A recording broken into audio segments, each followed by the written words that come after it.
నమస్తే, welcome to Leo. నేను మీ Jagan. YS Jaganmohan Reddy పుట్టినరోజు సందర్భంగా జరిగినటువంటి ఒక సంఘటనలు కావచ్చు, సందర్భాలు కావచ్చు, ఇప్పుడు చర్చకు దారితీస్తున్నాయి. ఎందుకు అంటే వాస్తవానికి ఏ రాజకీయ నాయకుడైనా సరే తన పుట్టినరోజుని చాలా ఘనంగా చేసుకుంటాడు, లేదా తను చేసుకోకపోయినా సరే తన అభిమానులు మాత్రం చేస్తూ వస్తుంటారు. దాదాపు అన్న ఎన్టీఆర్ గారి దగ్గర నుంచి ఇప్పటి వరకు కూడా ప్రతి ఒక్క రాజకీయ నాయకుడు పుట్టినరోజు మనం ఎన్నో చూసాం. చాలా మంది రక్తదానాలు కావచ్చు, అన్నదానాలు కావచ్చు, లేదంటే మనకు గుళ్ళో పూజలు కావచ్చు, పునస్కారాలు కావచ్చు, లేదా కొన్ని ఊళ్ళను దత్తత తీసుకోవడం కావచ్చు, లేదా కొంతమంది చిన్న పిల్లల్ని దత్తత తీసుకోవడం కావచ్చు, ఇలా మంచి మంచి కార్యక్రమాలు ఎన్నో చేస్తూ ఉంటారు.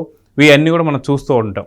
అయితే వైఎస్ జగన్మోహన్ రెడ్డి గారి రూటే సపరేట్ అన్నట్టుగా, ఆయన రాజకీయాల్లోకి రాకముందు నుంచి కూడా తన రూటే సపరేట్ అన్నట్టుగా ఎన్నో మనం ఇప్పటిదాకా విన్నాం. అయితే ఇప్పుడు మన కళ్ళారా కూడా చూస్తున్నాం. వైఎస్ జగన్మోహన్ రెడ్డి గారు తన పుట్టినరోజు సందర్భంగా కొంతమంది కొన్ని వెకిలి చేష్టలు చూస్తుంటే నిజంగా అసహ్యం పుడుతూ వస్తుంది. వాస్తవానికి మితిమీరినటువంటి ఒక పైశాచికత్వం మనం చూస్తూ వస్తున్నాం. జగన్మోహన్ రెడ్డి గారికి సంబంధించి పుట్టినరోజు సందర్భంగా జరిగిన కొన్ని సంఘటనలు చూస్తే ఖచ్చితంగా ఆయన సైకో అనాలా, లేదా వారి అభిమానులు ఎవరైతే ఈ పనులు చేసిన వాళ్ళు ఎవరైతే ఉన్నారో వాళ్ళని పిల్ల సైకోలు అనాలా లేదా అనేది మీరే చెప్పండి. వాస్తవానికి చూసుకుంటే జగన్మోహన్ రెడ్డి గారి బర్త్డే సందర్భంగా గతం నుంచే కూడా, అంటే ఎప్పుడైతే జగన్మోహన్ రెడ్డి 2.0 అని చెప్పి నినాదం తీసుకున్నారో, కూటమి ప్రభుత్వం వచ్చిన తర్వాత ఎన్నో యాత్రలు మనం చూస్తూ వస్తున్నాం. ఆ యాత్రలకు సంబంధించి కూడా అప్పటికే జగన్మోహన్ రెడ్డి మనస్తత్వం ఏంటి, ఆయన రూట్ ఏంటి, ఆయన రూట్ ఎటువైపు తీసుకెళ్తుంది, ఆయన రూట్ లో నడిచేటువంటి వాళ్ళు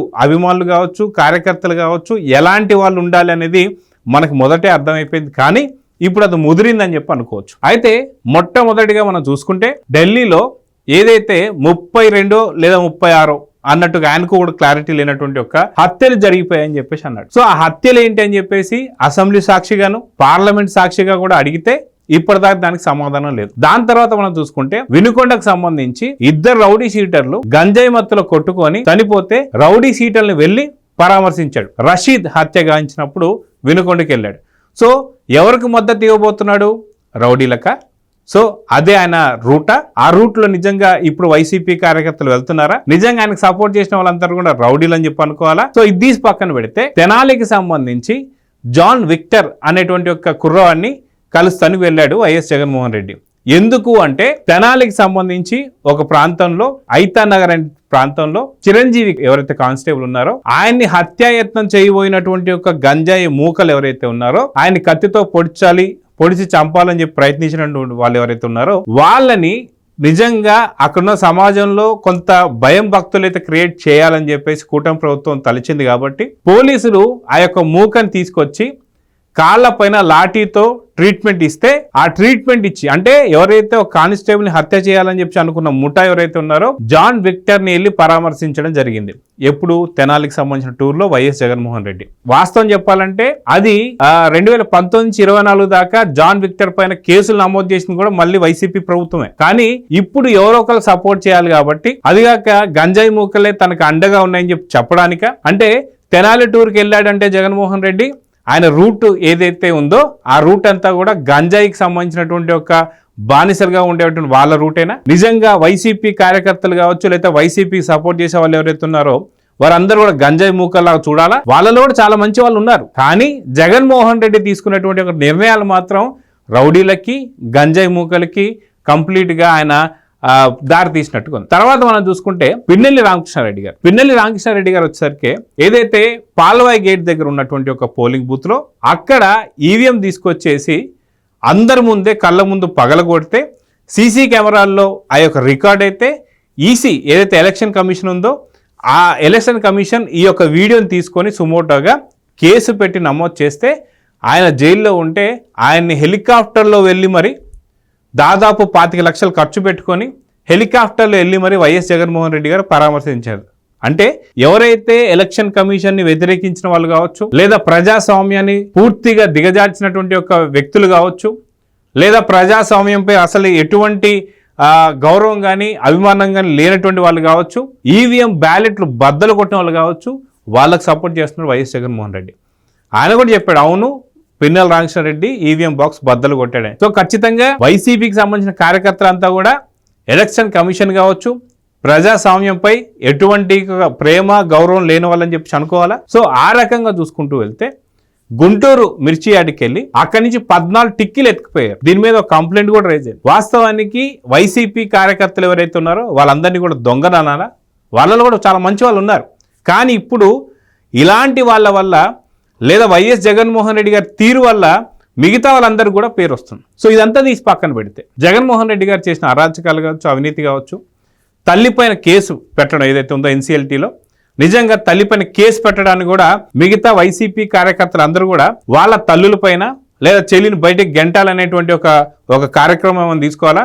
సో దీన్ని ఆదర్శంగా తీసుకున్నటువంటి ఎవరైతే పద్మనాభం రెడ్డి ఎవరైతే ఉన్నారో ఆయన కూతురు కూడా పక్కన పెట్టడం జరిగిందిగా, అలా అందరికీ ఒక ఆదర్శమూర్తిగా తయారవుతున్నాడు వైఎస్ జగన్మోహన్ రెడ్డి. ఇదే విధంగా చూసుకుంటే కోకొల్లలు బెట్టింగ్ యాప్కి సంబంధించి నాగమల్లేశ్వరరావు అని చెప్పి రెంటపాళ్ళకు సంబంధించినటువంటి వ్యక్తి, ఆయన ఎప్పుడో సంవత్సరం క్రితం చనిపోతే ఎక్కడా ఏవి దొరకడం లేదు శవాలని చెప్పేసి అనుకొని జగన్మోహన్ రెడ్డి గారు ఆ రెంటపాల టూర్కి వెళ్తూ అక్కడ ఉన్న సింగయ్య అనేటువంటి సొంత కార్యకర్తను కారు కింద నిమ్మకాయ తొక్కించినట్టు తొక్కిచ్చేశాడు. అలా తొక్కించమంటున్నారు అందరినీ. అదే విధంగా చూసుకుంటే వాళ్ళకి సంబంధించినటువంటి జయవర్ధన్ రెడ్డి అని చెప్పేసి ఒక కార్యకర్త అక్కడ మృతి చెందాడు, కనీసం పరామర్శాన్ని ఇచ్చారు. అదే విధంగా చూసుకుంటే ఎవరైతే తెల్లజల్ల మధు అని చెప్పేసి ఒక తెలుగుదేశం పార్టీకి సంబంధించినటువంటి వాళ్ళ నాన్న ఒక మెంబర్ అయితే అంబులెన్స్లో వెళ్తుంటే కనీసం అంబులెన్స్కి దారి ఇవ్వకుండా కరెక్ట్ 45 నిమిషాలలో అక్కడ ఉన్న దగ్గరలో ఉన్నటువంటి గుంటూరు కావచ్చు, నరసరావుపేట కావచ్చు వెళ్తే బతుకుతాడు అనుకుంటే తనకు దారి ఇవ్వకుండా తను కూడా చంపేశారు. అంటే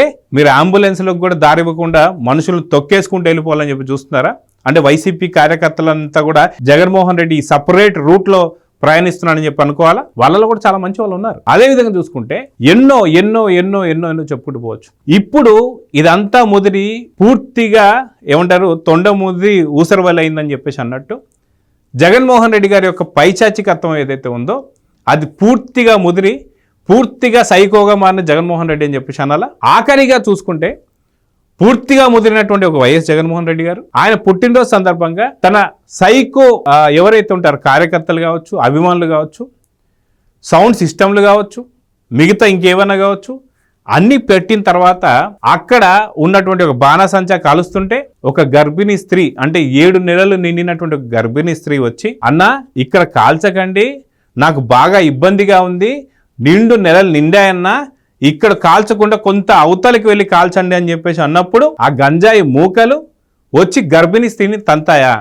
దాన్ని నువ్వు సపోర్ట్ చేస్తావా? మొన్నగాక నిన్న కొండారెడ్డి అని చెప్పి ఎవరైతే ఉన్నారో ఆయన డ్రగ్స్ అమ్మితే అక్రమ అరెస్ట్ అని చెప్పేసి అంటావా? తిరుమలకు సంబంధించిన పరకామణి కావచ్చు, కల్తీ నెయ్యి కావచ్చు, లేదా ఇలాంటివన్నీ కూడా దేవుడికి సంబంధించినటువంటి 50 కిలోల బంగారం ఏదైతే ఉందో ఆ బంగారం కావచ్చు, ఇవన్నీ దోచుకుంటూ ఇవా నీ కార్యకర్తలు ఇచ్చే మెసేజ్. అలానే గర్భిణీ స్త్రీలను తంతే ఆవిడకి కడుపులో ఉన్నటువంటి ఒక శిశువు ఎవరైతే ఉన్నారో కదలికలు లేదని చెప్పేసి డాక్టర్లు చెప్పడం ఎంత బాధాకరం. అదే విధంగా చూసుకుంటే మేకని బలిచ్చి ఆ రక్తాన్ని తీసుకొని జగన్మోహన్ రెడ్డి గారికి రక్తాభిషేకం చేయడం అనేది కరెక్టా? అదే విధంగా చూసుకుంటే ఇలా ఎన్నో కోకొల్లలు మనం చూస్తూ వస్తున్నాం. ఇవన్నీ చూసిన తర్వాత కూడా జగన్మోహన్ రెడ్డి గారు స్పందించలేదు అంటే పూర్తిగా ముదిరినటువంటి ఒక సైకో అని చెప్పేసి అనాలా లేదా? వాస్తవానికి జగన్ రూటే సపరేట్ అని చెప్పేసి అనుకుంటుంటే ఆ రూట్లో ఎవరైతే ఉన్నారో ఇప్పుడు చెప్పినటువంటి వాళ్ళందరూ కూడా ఒక పక్క రౌడీ షీటర్లు కావచ్చు, ఒక పక్క గంజాయి మూకలు కావచ్చు, ఒక పక్క